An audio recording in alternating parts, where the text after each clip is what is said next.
Folks, welcome to this episode of the Fabricators Coach podcast. I'm your host, Ed Young, and I'm really happy to have Stephen Albers with us today. Stephen is the owner of the Countertop Marketing Company. And Stephen, can you just first off, welcome, glad to have you here. Yeah, great to be here. Thanks for having me on. Great, always glad to talk with you. We have a lot of good conversations and always enjoy them. This one we're going to put on a podcast and let folks hear what we got to say here. An idea, of course, is to give the listeners something that's of value for them. But before we get into that, can you kind of, in case folks don't know who you are, kind of tell them who you are and what you and your team do? Yeah, 100%. So I own the Countertop Marketing Company. We work with fabricators and countertop shops all over the US, a couple in Canada.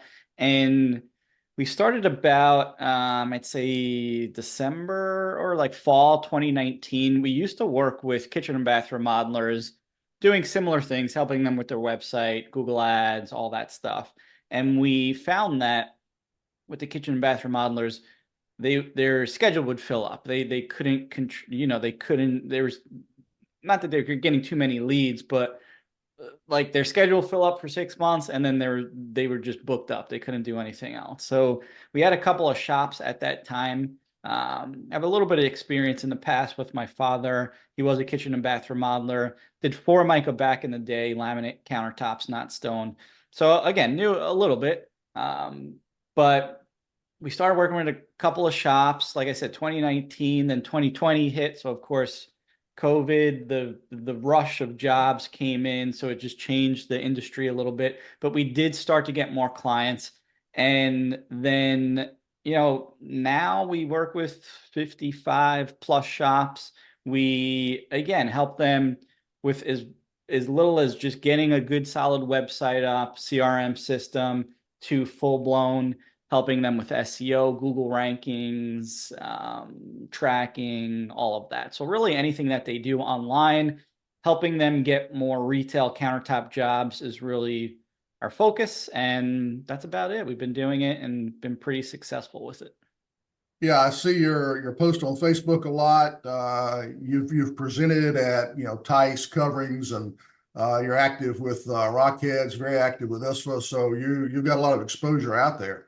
Sounds like a lot of the things that you're doing are really the essential things that a business this day and age kind of has to have. If you don't Yeah. have a website, if you don't have to be an expert on SEO, but if you're not even aware of what that looks like, if you're not doing something in social media, if you're not using a CRM, I mean, if you're not doing those kind of things, then you got to kind of wonder, all right, what's the focus of your business, Yeah. It's if you want to have a growing, thriving business in this day and time, those are pretty much essentials. Yeah. Yeah. You need, it's interesting. We had a shop, I'm just trying to think. I don't know, it was a couple of months ago. They came to us, 8 million a year, didn't even have a website. So it's like that. I've never heard of that one before. Like we do hear of people not having a website, but 8 million a year is pretty impressive. And not to have a website is crazy to me. So we see that often, especially in this industry. Again, we don't work with any other industries now. It's just countertop shops. Some do flooring, some do cabinets.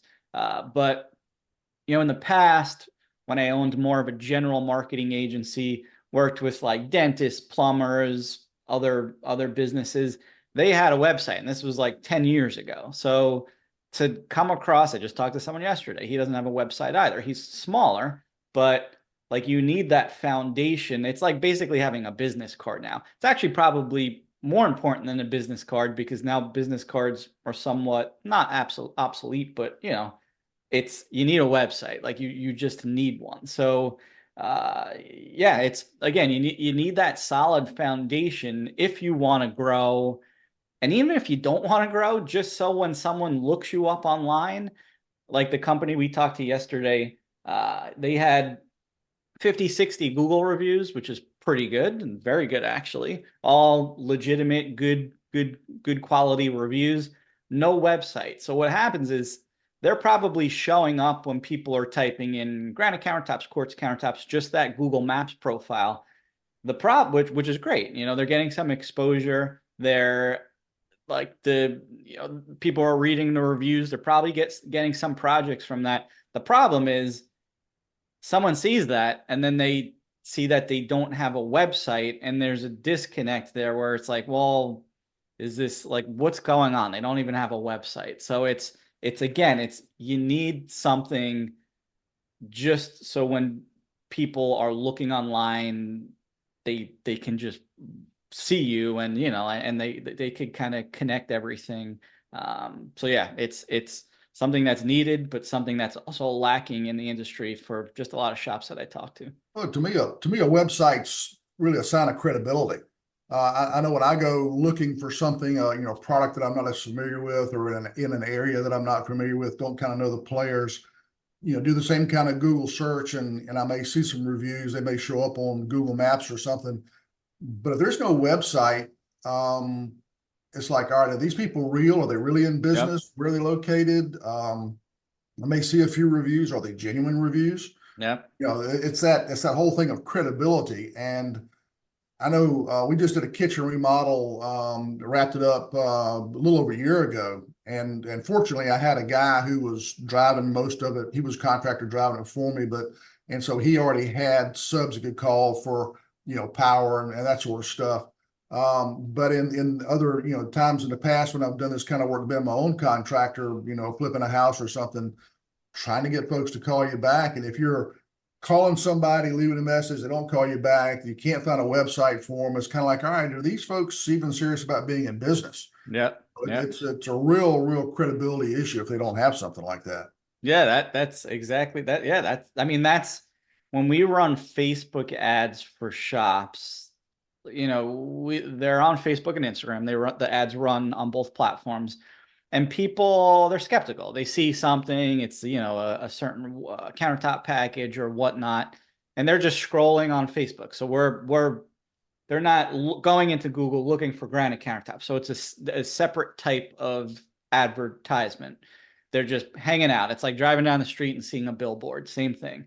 So sometimes people will like comment on the post, or just we've had this feedback from clients and customers that they've worked with where they were kind of skeptic. They're like, we don't know if this is really legit. So the first thing they do, they go to Google, type the business name in, look it up. If you don't have a website, that's like a first for myself. If we recently bought a house, my wife and I, if I'm going to work with someone, if they don't have a website, I'm probably not going to work with them, just because again, I don't know that much about them from not having to look at their website, some pictures that they've done, just the about page, all that stuff. So yeah, you need that.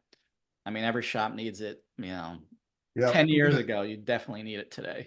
Yeah, no question about it.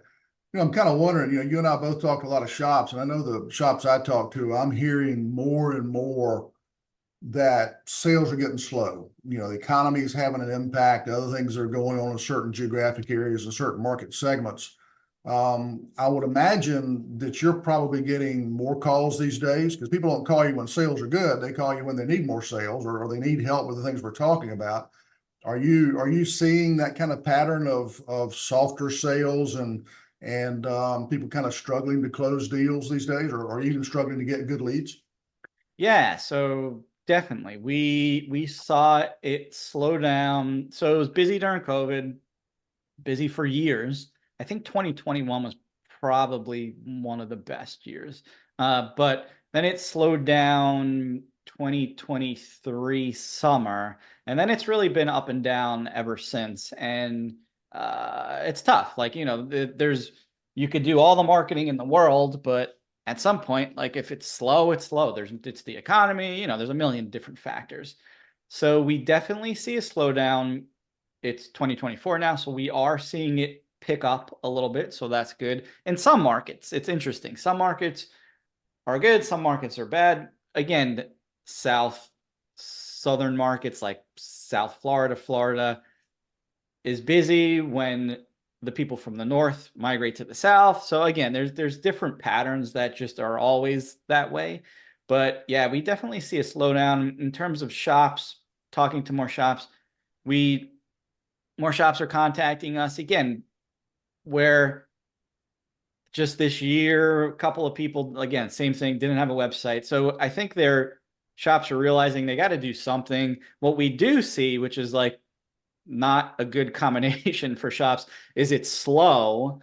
We see the ad price for Google ads, Facebook ads going up. That means there's more competition. And just those two factors alone is not good for even shops that are marketing right now, because competitors are spending money in marketing. I'm not really sure why. Maybe like you said, when it's good, they don't even think about it. When it's bad, they're like, we got to do something. So more shops are spending money. Problem with that is it drives up the ad cost. So again, it's with the slowdown, that's just not good factors, you know.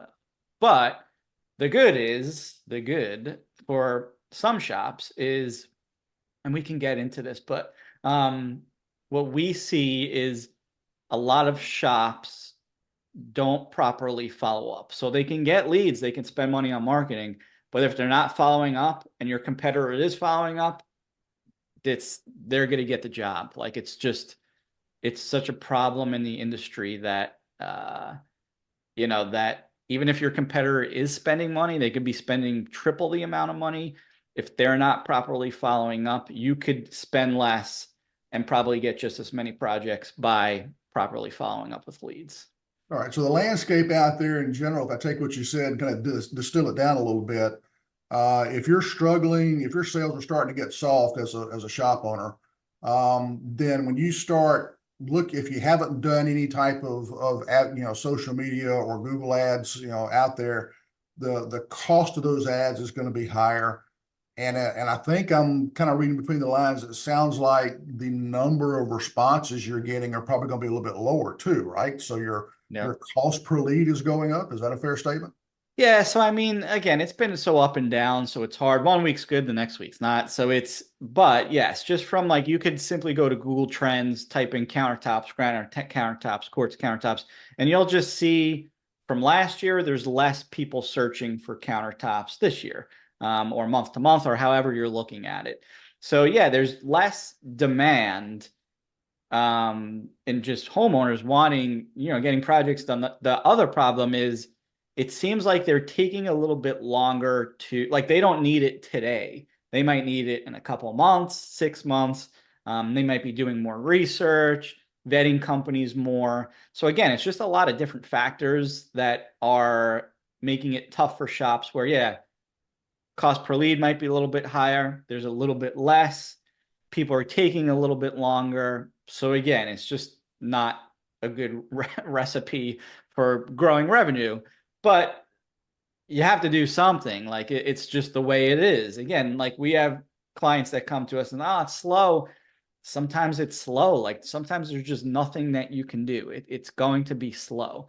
So you just need to have a couple strategies in place where, you're doing some B2B, you're going after retail, a couple of things that can bring you leads, just so you're not all in on just one source.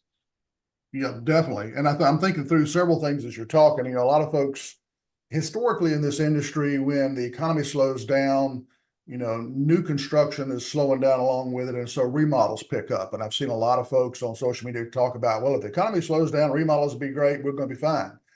I don't know about you, but all my friends did remodels when they were doing the lockdown. That's when they're sitting there staring at this kitchen that they've been wanting to do something with for years. All right, now's the time to do it. And that's where I think a lot of that boom in work for this industry came from in the early days of COVID.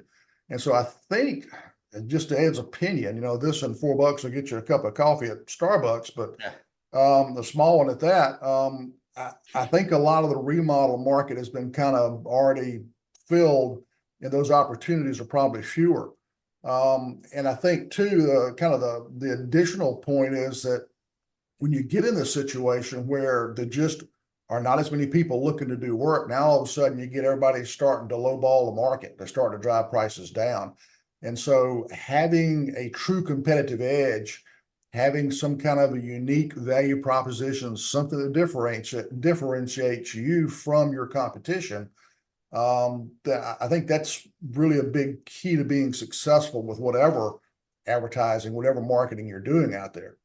Yeah, definitely. I mean, we get shops that ask us all the time just because we run ads, so we know what works, what doesn't. But some things like warranty, 25-year warranty, 5 to 7 day or 10-day installation, like little things like that will help. But a lot of shops are doing that, so it's that doesn't. I don't want to say that doesn't matter, but it's not as effective as it was. It's honestly just like really getting yourself out there, showing some project pictures, what differentiates you from the big box stores. So things like that will help. Like again, coming back to myself, I want to hire someone local to do my floor or whatever it is. I don't want to go to Home Depot, and then I know they work with subcontractors and all of that. But if I can find the local family owned company, has good reviews, I could check out some of their work online. That's it. As long as they call me back and give me a good estimate, I'm good to go. But like I said, to get back to that other problem is even with my own house, it's hard to get someone to call you back and get an estimate, which really blows my mind. I just don't understand that.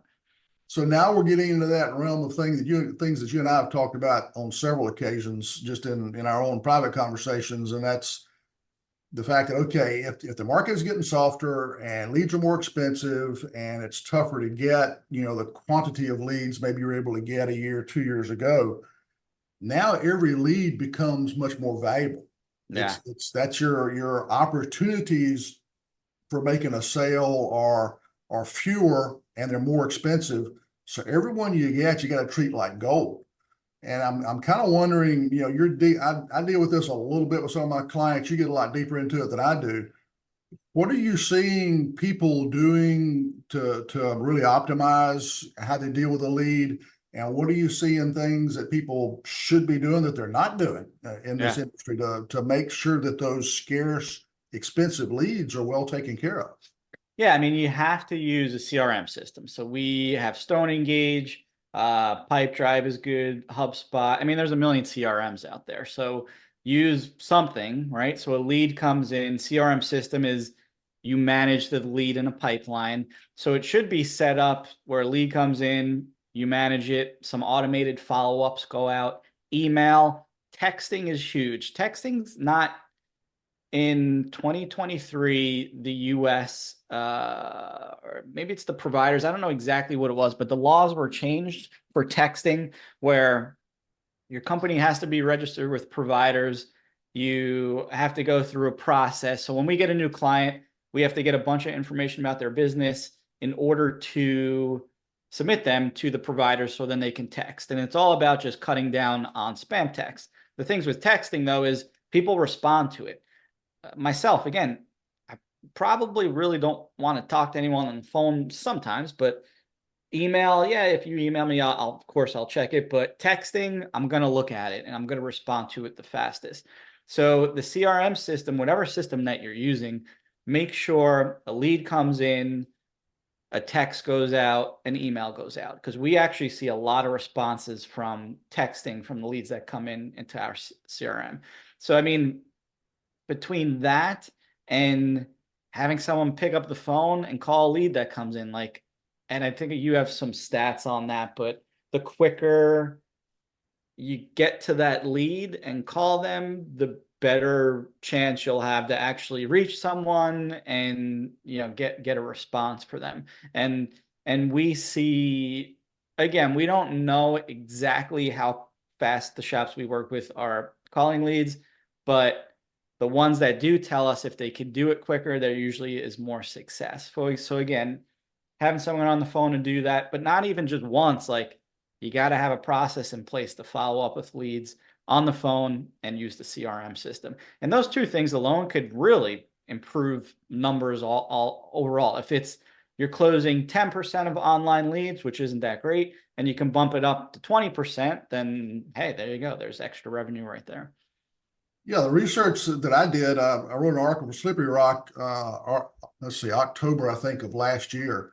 You can find it on the website, fabricatorscoach.com. It's called The Power of Sales Follow-Up. And the research I did for the article says that if you get a lead that comes in if you make contact, you have a better chance of making contact in the first 5 minutes after it comes in. And if you follow up within the first 5 minutes, you're 10 to 20 times more likely to make contact. Yeah. So if you've got leads coming in and you just can't seem to get that person on the phone, you can't seem to get them to come into the showroom or whatever, time is critical. Research says after 5 minutes, the odds of connecting with that person drop 80%. Yeah, it's crazy. And 30 to 50% of sales, and we're talking about retail sales. If you're dealing with contractors, K&Bs you already got a relationship with, that's a totally different deal. Yeah. But those odds are much higher because you've got a built-in relationship. These are cold calls, retail walk-in type sales that somewhere near half of sales go to the vendor that responds first. And mobile devices drive 40% of all leads. Mm. So just the whole idea of follow up quickly and have some way of doing it through a mobile, text or email that's on a mobile that somebody's is going to have a much higher impact. Yep. If you're getting leads and you're not responding immediately is kind of the takeaway, then you're wasting your money. Yeah. Yeah. If you start looking at the fact that, okay, if you look at leads coming in, let's say you got 100 leads coming in, and if you're waiting a couple hours, half a day to follow up, then your response rate is going to be really low. And then if your conversion rate of quotes to orders for retail is like 30, 40%, then that 100 leads may only generate 1 or 2 jobs for you. And think of the time and money you spent for those leads. And so I agree with you. A shop that doesn't have a CRM, and for those of you that don't know, a CRM is a piece of software. In the old days, all a CRM did was kind of, a salesperson could track notes for their follow-ups, and then the sales manager could look over their shoulder, see what they're doing, what's working, what isn't. These days, these programs can send text for you. They can send emails for you. You can build email funnel campaigns. Somebody fills out a form on your website, it can notify you that just came in and send an automated text response, that kind of thing. So it's, the timing of follow-up doesn't necessarily have to be a warm body sitting by the telephone or sitting in front of a computer. You can have your CRM do that for you. And the pipeline that you talked about, to me, I think of a pipeline as process steps. In countertop fabrication, you can't fabricate the top till you got a template. You can't install it until you fabricate it. You've got those process steps that happen in order. The same thing's true in sales. You get a lead. Well, you need to talk to the customer. You need to gather some information. Then you're going to generate a quote. You've got these steps we all go through. And so the sooner we start that process, the better our odds of having success. And so timing is one factor. But then the other factor is the frequency of follow-up. The research I did said that for like retail cold call sales, only 2% of sales are made during first contact. 80% of sales require at least 5 follow-ups. Yeah. And what's interesting is that like half of salespeople give up after just 1 follow-up attempt. Yeah. But if you start thinking about, think about all the salespeople that you run across in all industries. You've got there's always these sales superstars, and it's that really small percentage of all salespeople. We think of them as rainmakers. They can make it rain when they want to. Yeah. The stats say that something like only 8% of salespeople will follow up more than 2 or 3 times. Yeah, that's insane. Those are your rainmakers. They're just running the numbers and doing the work. Yeah. And what's cool is with CRMs, you can have them do a lot of this follow-up for you. Yep. So it's automatic, it's quick. You set up the frequency of that, you set the process up. You may want to mix up text, email, phone call, that kind of thing. But the timeliness of follow-up and doing it frequently are really keys to making those scarce, expensive leads pay off for you. Yep. Yeah. Yeah. It's, like I said, it's almost, we talked about the websites are a problem in the industry, just people not having them and just a little bit behind there. But then the sales is a whole nother part where it's, And again, I think it's across the trades. I don't think it's just the countertop industry, and probably just even across a lot of businesses. But yeah, like those follow-up stats. I mean, 80%. What was it? 80% if on the second time you have 80% less of a chance or something like that. Like, I mean, that's Yeah, if you insane. get a lead coming in, your odds of making contact with whoever sent that lead to you, they fill out a form on your website, Yeah. they answer an ad on Facebook, something like that, or they send you an email. If you wait after 5 minutes to follow up, your odds of connecting with them drop 80%. Yeah, that's what it is. Yeah, that's yeah, it's insane. So I mean, again, using a system, AI will change this a little bit. So our software Stone Engage, the backbone is High Level, which is like this monstrous company, like a Salesforce size company, and they're constantly developing into it. And there's already AI built into it. We're going to start actually testing it with a couple of clients. So, and some of it's super impressive. So again, as 2024, as we go on into the year, we're going to see more of that, and I think it will be a big help, at least with like the texting, Facebook messaging, things like that, emailing. Um, the calling is a little tricky. I do think there'll be like calling AI at some point. I think it actually exists now, but I don't know enough about it. But that stuff alone will definitely help. But again, the shops that use it and the shops that don't, it'll be interesting to see. This stuff it's not brain surgery, but it's also, you need some knowledge to set this up. So I think at the very least, get a CRM system, but then use it because you can get the system, but if you don't use it, like a stat that we have, we saw a problem with getting leads for clients, and they use our CRM. We audit the CRM each week, and we saw, what was it? I think it was 75% of our clients at the time that we did this first audit, were not using the CRM. So that's a good chunk of clients getting leads, but not even like moving them around. So then we started bringing that to their attention, and then a lot of them started to use it. So that was the good. But if you just think of that stat with your competitors, like if you're in wherever, I don't know, Austin, Texas, or Miami, and there's a ton of fabricators, you can expect probably about 75% of those, somewhere around there, are probably not even following up with a lead. So if you could do that better than them, you're in a good place, and you could definitely, then it doesn't really matter how many competitors are around you. So again, I think the differentiator, like what we were talking about before, might not even have to be like having something that you could show someone how you're different from the next person is good, but something as simple that's internal as following up. Like I said, if some of the contractors that we called followed up, I would be very happy because a lot of them don't follow up, and I still can't get over it. Like we asked for a quote and they never sent us a quote. So it's like, I mean, from a homeowner, like, what are we supposed to do next? Obviously, we're not going to use them, because if they can't even send a quote and follow up, now I'm in marketing, we don't help with sales, but we see that part of the business. So again, my mind might be a little bit different. But if someone can't simply call you back and send you a quote when you ask for one, it's like, there's two strikes right there. I mean, I think you're spot on. And I think too, part of what I try to think through is, all right, put myself in the customer's place, the homeowner who's got a project going on. Let's say they're doing a remodel, and maybe they're being their own contractor. So they're trying to find a plumber. They're trying to find an electrician. They're having the same struggles that you talk about you had in your house trying to get remodeling work done. They're frustrated. They got a day job, and yeah, so it's not like this is all they've got to do with their time. So they're frustrated. Schedule is slipping. Costs are going up.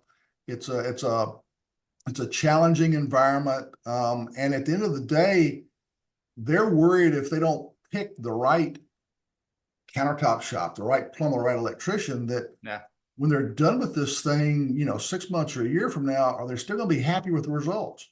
And so any type of execution, any type of response and follow up and timely follow up, timely response that makes you look good as a countertop fabricator, now it's kind of like, I found somebody good. They know their Yeah. business. Yeah. They're paying attention. They want to help me get this project done. And it's the only sub that I've talked to out of the dozens that I've had to have for this project. Finally, something's going right. And of course, we're always at the tail end of the project, right? Yeah. They're at their max with the budget's blown to heck. The schedule is shot.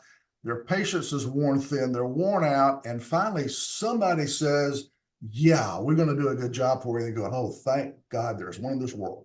Yeah. You Yeah. No, it's so true. It's which is so crazy when you think about it. Like in my own business, we get a lead.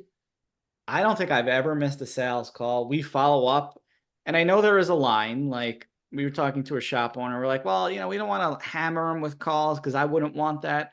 But someone could politely say, hey, I'm not interested anymore. And if that's it, then that's it. That's done. I wouldn't call them 10 times a day. You could spread it out. But yeah, like, I don't know, just it does blow my mind. The other part that's interesting with online marketing is, or just marketing in general, is figuring out what is your best type of lead. So last summer, we started digging into this more, summer of 2023. And we were asking, and again, it's right kind of when it slowed down. We were asking clients like, hey, what's the best type of lead? If someone picks up the phone and call, or if someone submits a form on your website, a Facebook message, a walk-in, and probably every client, I don't have the exact number, but most clients, if not everyone, said walk-in traffic is 100% the best. Some of them can close 60, 70, 80, 90% if someone walks in the door. And I was like, I did not know these numbers. And that I was very surprised. And I was thinking, well, all right, you want the online leads, I get that. You'll get some of those, but let's get people to walk in that door, because if you could close 80% of them, I mean, that's like basically everyone that walks through the door, that's a signed deal. So again, I think figuring out what you're best at, and it seems that most shops are best when it's face to face, someone walks in, that's it. They can close them. I mean, it's also someone's a little bit more serious if they are walking in, right? They're further down that funnel. But we had a shop recently that told us, and they kind of go hand in hand. So doing some of the online marketing will get more of that walk-in traffic. So we had a shop that said that we run Facebook ads for them, and they said they had 11 people walk in on Saturday. This was this past Saturday, and 9 of them mentioned the Facebook ad. So that is fantastic. And they closed all of those 9. So even if the average price is like $3,000, 3,500, some less, some more, that's like 30 grand in revenue in one day from a Facebook ad that they didn't interact with the Facebook ad. They just saw it and then they came down. So it's just again, I think figuring out, hey, if you are great at walk-in traffic, like most shops are, what can you do to get more of that? Like, look at your strengths. Maybe we do have a shop that they're good with walk-in traffic as well, but if someone books an appointment with them on the calendar that they have, they can close them very high. So, all right, let's generate more of that. If you're great on the phone, we do have a client that he kills it on the phone. Let's get more phone calls. But like I said, most shops are the face-to-face. Someone walks in, that's it.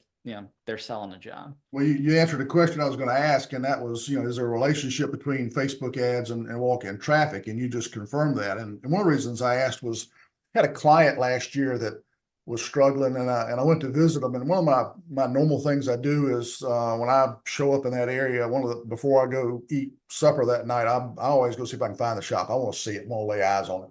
Yeah. And I had their address in Google Maps. I passed the place 3 times before I found it. Yeah. Because the way the things were set up in that area, they had to be like 200 or 300 feet off the road. Their building looked like the other 4 or 5 buildings right beside them. The signage was limited by, local regulations. Yeah. And it was just hard to find the doggone place.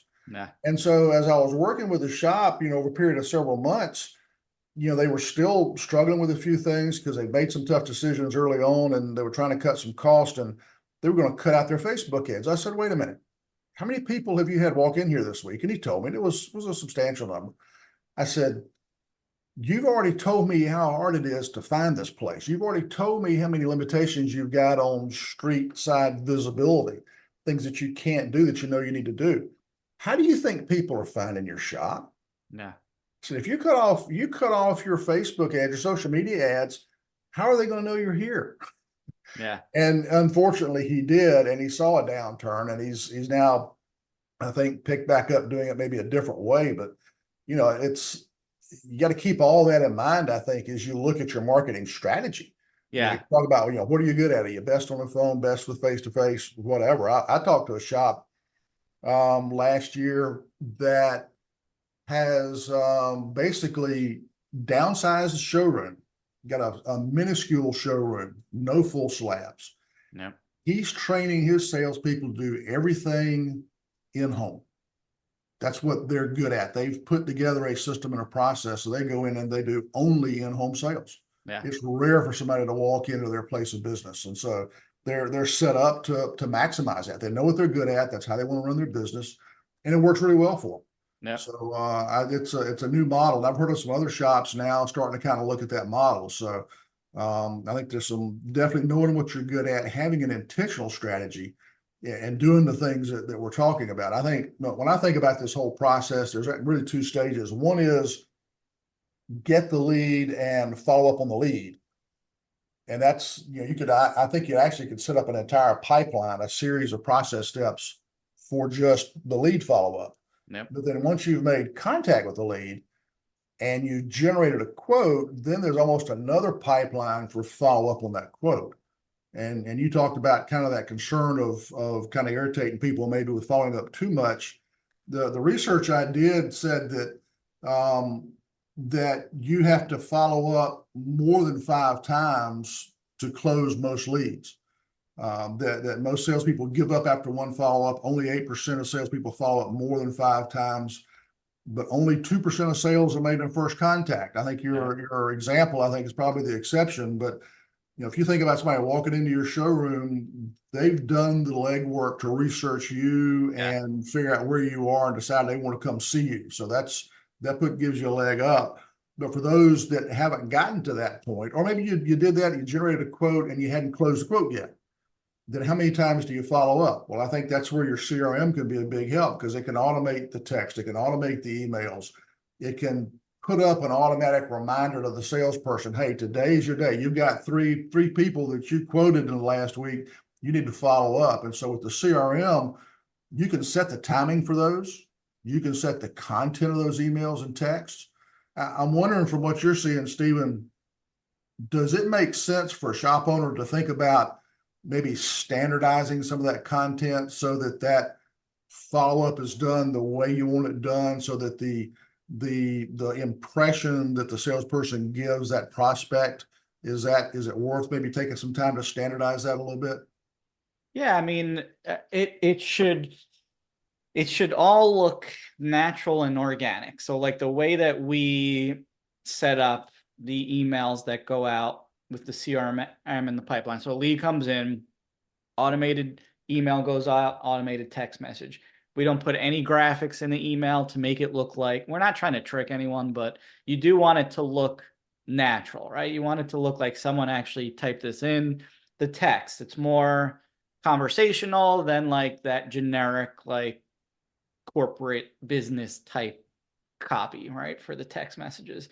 So I think like definitely, like there should be a set amount of emails that go out, text messages, all of that. Standardize that. Think of, but it could be simple. Like this could all be very simple. You don't have to like have a super long email. What we find, and this is just a little tip, which a lot of shops probably know this already, but when a lead comes in, if you get dimensions, a sketch, some pictures, you're more likely to send a quote out and get that job because you have those details. If you don't have that, then it makes it a little bit harder. So with some of those so by knowing that, with some of your follow-ups, push for the dimensions. Like, hey, can you send me over dimensions? Send us over a picture. Plus, what that does is once you start going back and forth with a prospect, that opens up the communication. They text you some pictures. So now you have like a little text going on, again, it makes it that much easier. Oh yeah, why don't you come down? I'll show you some samples. Or like you said, we'll come by, we'll do an in-home. I think that's an interesting, how you said the in-home works well for a shop, because again, it's that face-to-face. I don't know, maybe in 10, 20 years, who the heck knows? But I think for a long time, how can you do that at scale if you want to really grow? Because I know it's not easy to go out to everyone and do measurements, but how can you get more of the face to face? Because that's what closes projects. I mean, myself, I'm probably not going to buy a countertop virtually or anything like that. I want to go down and see it, or I want someone here to bring me samples. It's just what it is. Like, I want to see that. I'm not going to just make a decision online. It's probably never going to happen for a lot of people. So, again, with your follow-ups, thinking of all the objectives. I don't know how to measure. Oh, we can help. That could be one of your follow-ups. If you're unsure about measurements on how to do it, don't worry. We can come out. It's free for in-home measurements if you offer that. Another objective. There's so many choices. What do we do? You might, and again, one of your follow-ups could be, don't worry about if you're overwhelmed with all the different choices. We'll help you pick the best one. So like answering their objectives in the follow-up messages is just a very good idea, because you're basically getting in their minds and maybe even answering their questions before they have it. And what all this does is just build trust. And once you have that trust, it's not that it's easy, but it makes it easier to close a sale. Like even with my own business, what we're doing now, we're doing a podcast, just putting out good information. But hopefully people consume it, learn something, but now they trust us a little bit more because we know what we're talking about. So when we do talk to, shops, it makes it a little bit easier. So, I mean, this just can be done with any business. You just have to think about it differently for a shop. But I think digging into those objectives in the follow-up messages is just, a great idea, and it works well. Well, it's design. It's being intentional about your strategy, and then it's designing your process. In the article I wrote, I talked about those 100 leads turning into two sold jobs. And let's say your average job size was $10,000, that's $20,000 in revenue. But if you do the timely follow-up, the frequency of follow-up, the structured follow-up, and all the other stuff we've talked about, then I walk through and I won't do this. It's hard enough to do in an article that you can sit down and read. It's almost impossible in a podcast or a video. But I basically walk through the logic and the calculations, how those 100 leads, instead of generating 20,000 in revenue from two jobs, could actually go and generate well over 100,000 in revenue from those same leads. Yep. Just by using the tools we're talking about and designing your process and designing your systems and being very intentional. And then as a shop owner or as a sales manager, managing that process. You talk about, looking over your customer's shoulders a little bit and seeing if they're using the CRM tools or not. Then you gotta, that's part of what the shop owners gotta do. You're spending this money, you're taking this time, you gotta manage the process. And by the way, you talked about being able to scale the in-home visits. This company that I went and visited, doing only in-home sales, they were a $20 million company. Wow. It's not a small shop. Okay. Yeah. They were blowing some product out the door and doing a really good job of it. Very profitable. I'm not saying that's the way to go. I'm just saying that's just another thing to think about. To me, the takeaway here is to really think about, if you're struggling with sales right now, there's some really good solutions out there, some really good options, not horribly expensive. Yeah, if you're not familiar with setting a CRM up, doing it by yourself can be a bit daunting. Call somebody like Steven or find somebody to help you out with it. Those types of things are available. They're not terribly expensive, and they can be very, very effective if they're deployed properly. Yep. Yeah, I mean, it's true. It's I think Pipe Drive is like, I don't know, $50, maybe $100 a month. I think they even have a cheaper plan. HubSpot, I think, has a free version, but there's again, they have different pricing models. Ours isn't super expensive. So you can find something. And again, there's dozens and dozens of other CRMs.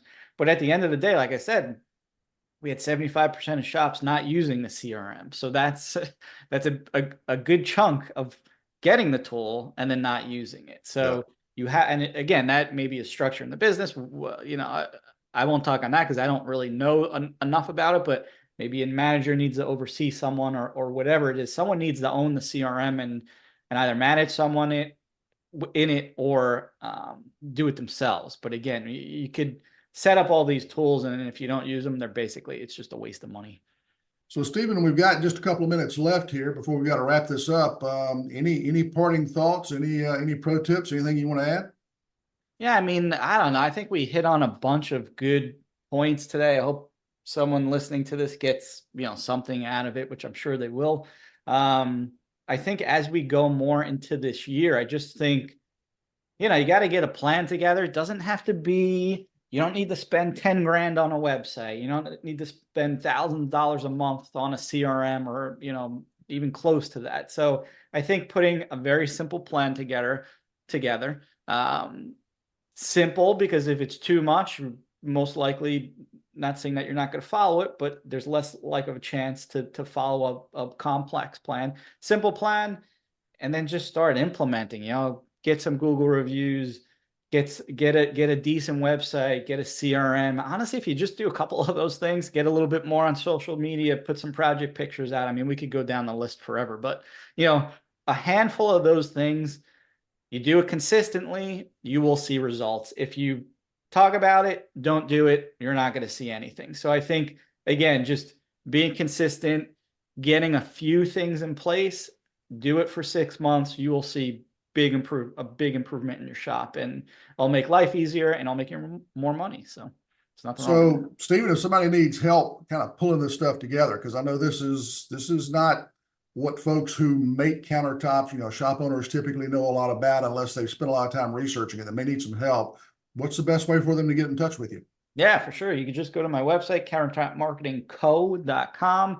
You could Google us. You'll see us. We have some Google reviews. Go to our Facebook page, Instagram page, all that good stuff. But yeah, reach out. We have our pricing right on our website, so you could check that out. But book a call. I'm very open and honest, and we'll give you some good advice, whether it's working with us or pointing you in another direction. But again, you got to be careful out there. There's a lot of marketing companies and companies that will take advantage of you. So again, I'm always here to be a resource, give some good quality advice, and if we can help you, great. But if not, you'll at least leave the call with some good information. So, well, super. Well, Stephen, thanks for your time today. I think we've put some good information out there for folks to chew on. So I really appreciate you being willing to share that with us. Thanks for your time, folks. Thanks for listening. I look forward to talking to you next time on our next episode. And until then, happy fabricating.